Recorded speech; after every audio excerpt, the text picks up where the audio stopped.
the best part about our dear brother Thalapathy Vijay is his humbleness, his humility.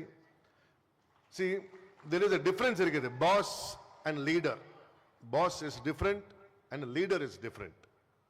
Boss is the one who bosses around, who sits in a big chair, a sofa. But the leader, he leads the people. Right? You see, he is sitting in the same chair as the rest of us on the stage. That shows his greatness.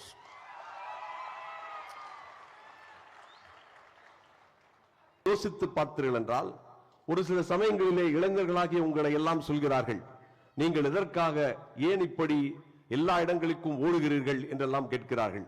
உங்களால் பல பேர் பலன் பெறுகிறார்கள், பல பேர் நல்லதை பெறுகிறார்கள், பல பேருக்கு நல்லது கிடைக்கிறது என்பதுதான் மிக முக்கியமானது.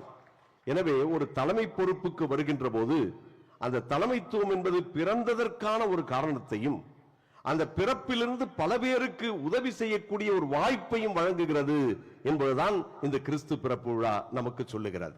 அதே நேரம் நாம் நல்லது செய்கின்ற போது அதை தடுப்பதற்கு பலவிதமான சக்திகள் உண்டு என்பதும், அந்த சக்திகளை தாண்டி தூய சக்தியாக செயல்படுவது என்பதும் தான் அழைப்பு என்பதுதான். காய் ஏன் மேல நிற்குது, பழம் எதனால தொங்குது, அதை பார்க்குறப்ப அந்த பழம் அதில் நிறைய ஜூஸ் நிரம்பி இருக்கு, சக்தி நிரம்பி இருக்கு. அப்போ விஜய் பிரதர், விஜய் சகோதரர் ஒரு பழுத்த பழம் போல் இன்னைக்கு நமக்கு காட்சி கொடுத்தாரு. அவர் எல்லாத்திலும் அனுபவசாலி ஆயிட்டாரு. அந்த ஜூஸ் நிறைய பேருக்கு, ஹாஸ்பிட்டல் இருக்கிறவங்களுக்கு, கோவிலில் பூஜை செய்கிறதுக்கு, சாதாரண மக்கள் நாம் அனைவரும் அந்த ஜூஸை எதிர்பார்க்குறோம், விரும்புகிறோம்.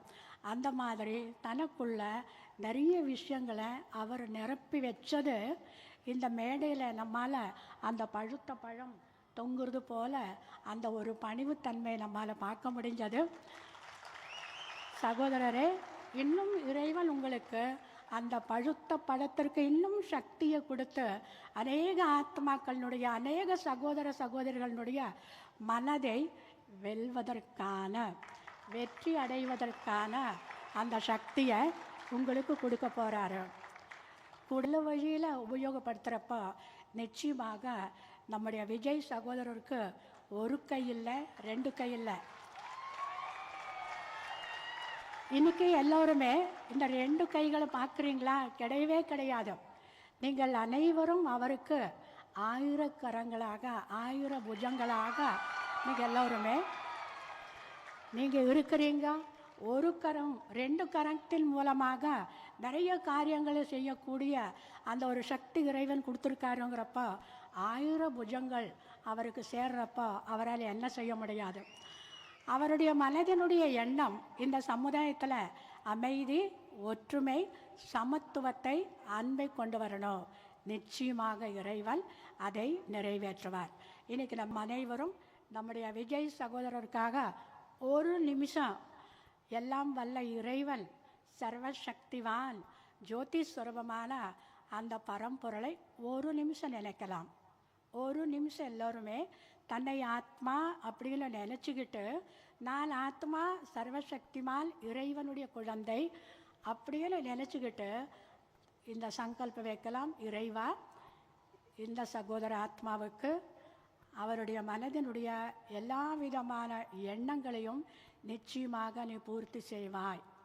யார் பிறருக்காக இருக்கிறார்களோ நிச்சயமாக அவருக்கு பகவானுடைய ஞான சூரியனுடைய 1000 கரங்கள் எனக்கூடிய 1000 விதமான சக்திகள் இருக்கவே இருக்கு. ஓம் சாந்தி.